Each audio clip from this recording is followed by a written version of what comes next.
Dan demikian lagi durhaka sebab keluar daripada rumah dengan tiada izin suaminya. Sama ada suaminya itu hadir atau gaib, atau keluar kepada majelis belajar ilmu yang bukan fardu ain. Ya, sebab durhaka yang kedua yaitu keluar rumah seperti yang kita bilang tadi tanpa izin suami, apapun tujuannya selain daripada menuntut ilmu fardu ain, itu hukumnya haram jika tidak ada izin suami. Saya keluar rumah mengajar, haram kalau tidak ada izin suami. Kalau saya bukan bermaksiat, bukan ditinjau dari maksiat atau tidaknya. Selain daripada menuntut ilmu fardu ain, ini haram. Hari Kamis kita mengadakan pengajian. Yang kita adakan pengajian ini fardu apa? Fardu ain. Kalau misalnya ada suami di rumah yang tidak mengizinkan sekolah hari Kamis, itu suami berdaun. Karena ini fardu ain. Tapi niat ya, kembali lagi ke niat. Dan dari rumah tujuannya kalau hari Kamis saya ingin menuntut ilmu, mantap. Sambilan pergi pagi mengajar, siangnya kita tuntut ilmu. Itu niatnya nanti.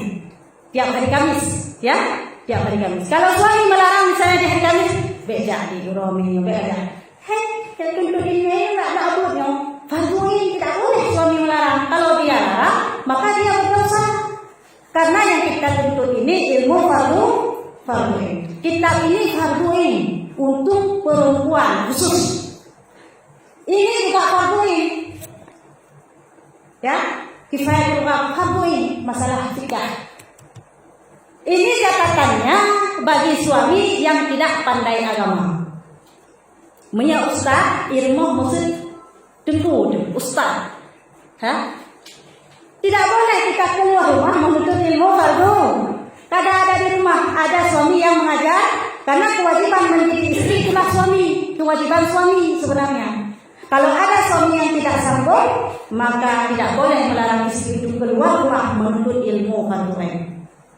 Ya, jadi kalau kita keluar rumah dengan tujuan selain daripada menuntut ilmu fardu ain, maka itu hukumnya haram. Ya, tanpa izin suami. Kembali lagi ke status tadi yang bahwa saat mengajar jika disyaratkan untuk bagi hasil, kita tetap harus bagi hasil. Karena ini bukan fardu. Mengajar apa itu?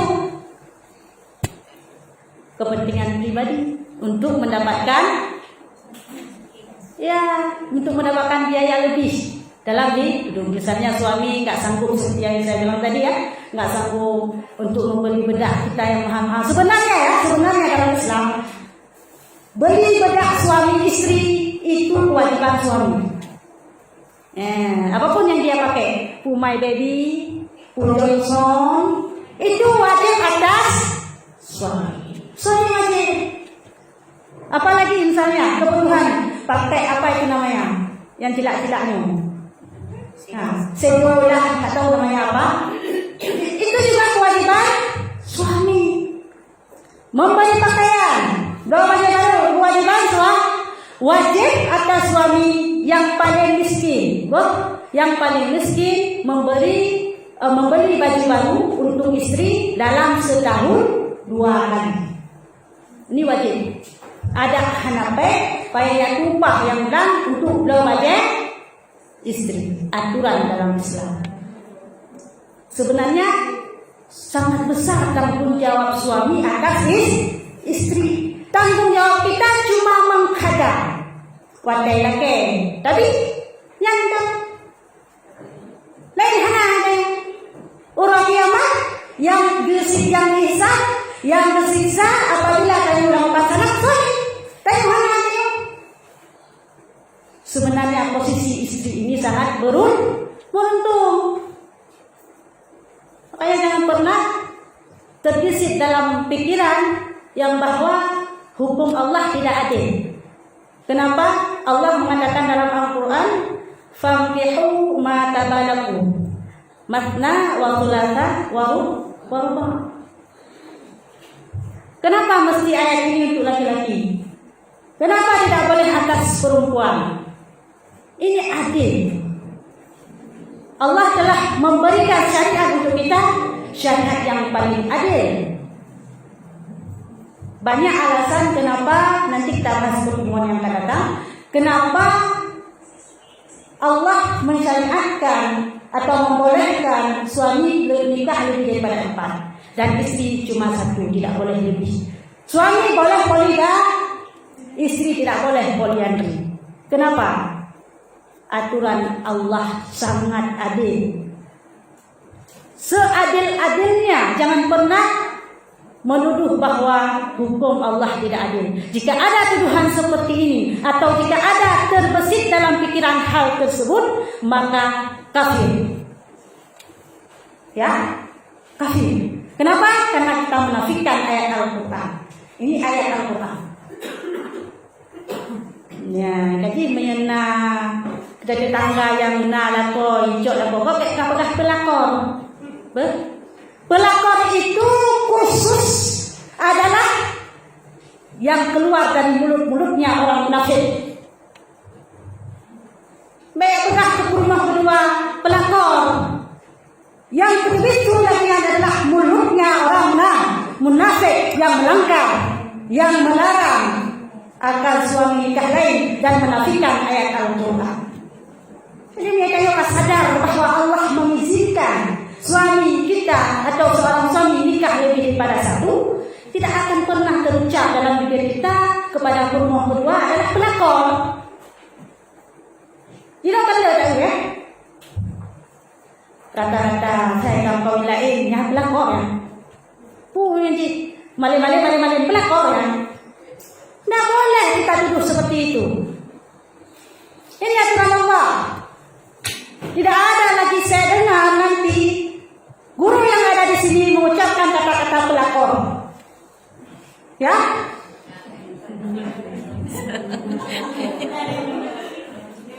Tidak ada istilah itu.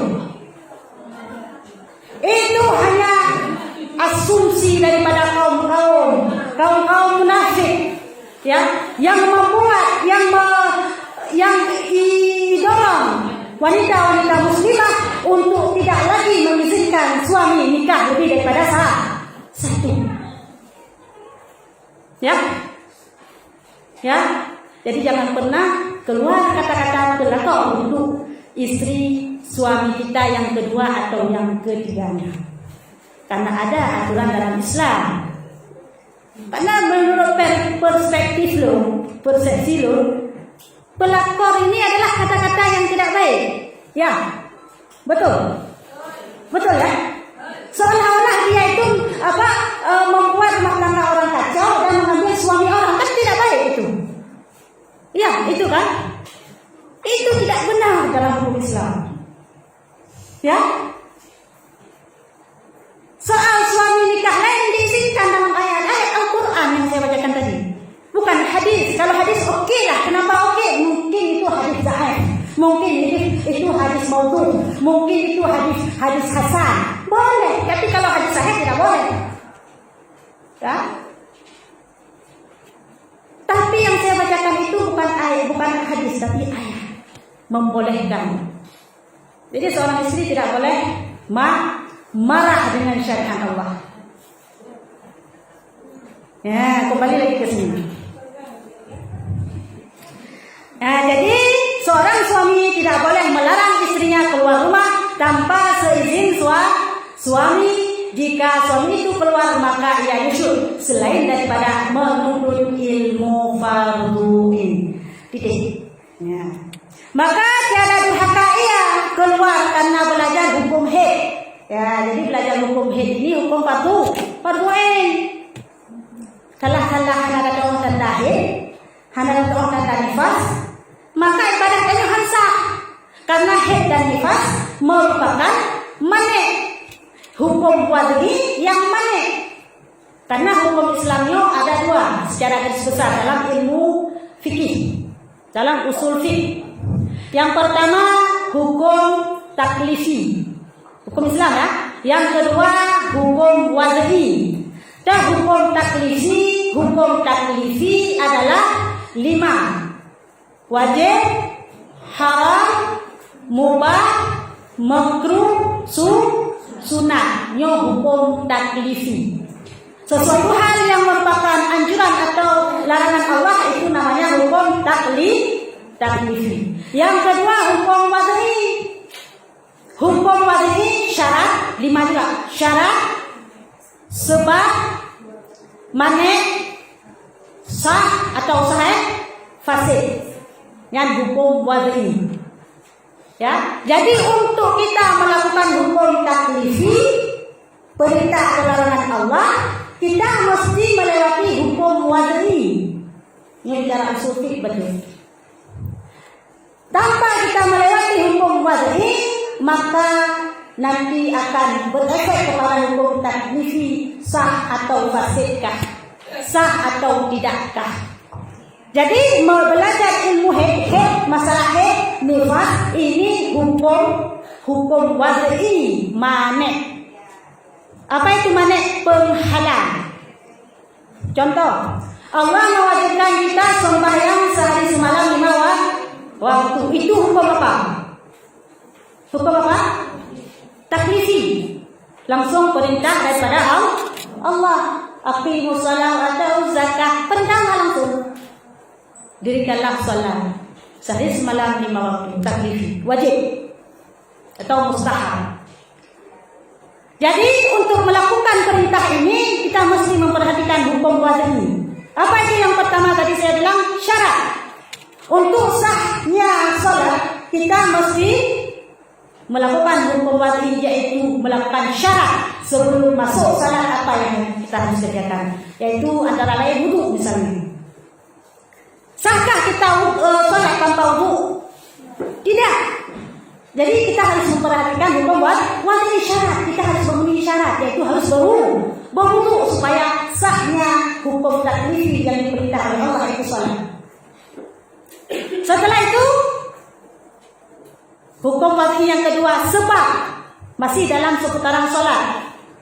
Sebab tergelincirnya matahari, maka wajibnya kita salat zuhur. Tanpa kita memperhatikan sebab ini, maka belum wajib salat zuhur. Misalnya, tadi jam 12, ini mungkin sudah ya. Tadi jam 12, kita mau salat zuhur. Sah enggak salat kita? Tidak sah. Kenapa? Sebab belum tergelincir matahari. Sebab belum masuk waktu salat kita tidak sah. Makanya hukum wad'i yang kedua kita harus perhatikan, yaitu sebab. Yang ketiga apa? Manik. Nah, haid dan nifas ini manik, penghalang. Apakah kita ada haid? Apakah kita ada nifas? Kalau ada, berarti bisa menghalangi kita untuk tidak bisa melakukannya salat. Nah, ini hukum wad'i yang ketiga. Yang keempat apa? Sah. Jika semua persyaratan sudah terpenuhi, maka sahlah ibadah. Jika yang kelima adalah fasid.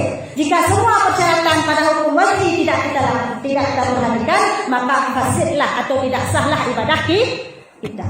Ini hukum dalam Islam. Kembali lagi ke kita.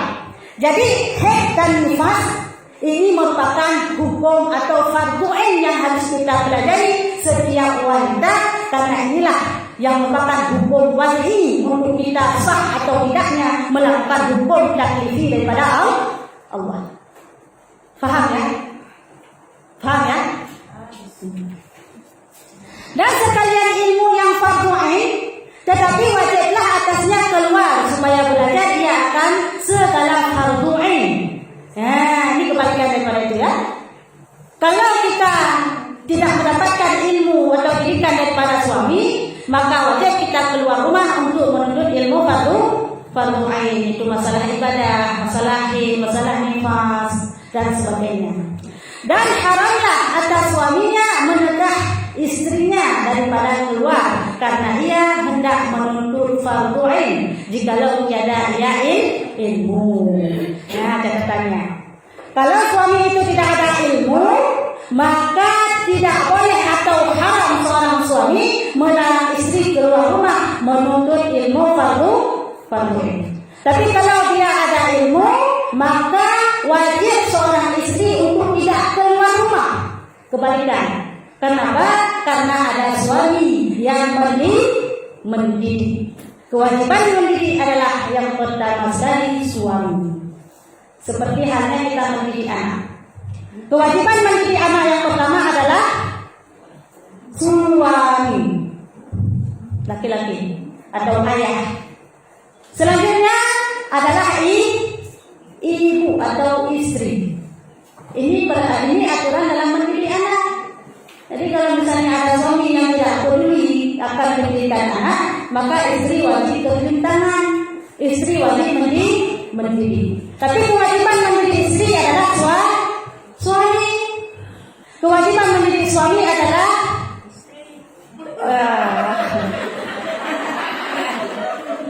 istri tidak ada kewajibannya untuk mendidik suami. Ya. Ar-rijalu qawwamuna 'alan nisa. Laki-laki ini adalah pemimpin perempuan. Jadi nggak ada istilah kita ini sebagai masyarakat masa pembantu pemimpin, ya. Tidak ada istilahnya kita mendidik suami. Jadi suami siapa yang didik? Dia sendiri.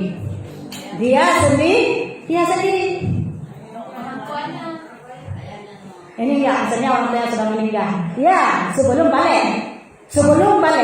kewajiban mendidik anak itu kewajiban orang tua. Orang tua wajib mendidik, memberi arahan atau pengajaran agama kepada anak yang belum balik. Begitu dia balik, jika dia tidak lagi mau patuh, maka itu dosa dia tanggung sendiri. Ini ada pertanyaan dari jamaah, ya. Sempat dia tanya begini.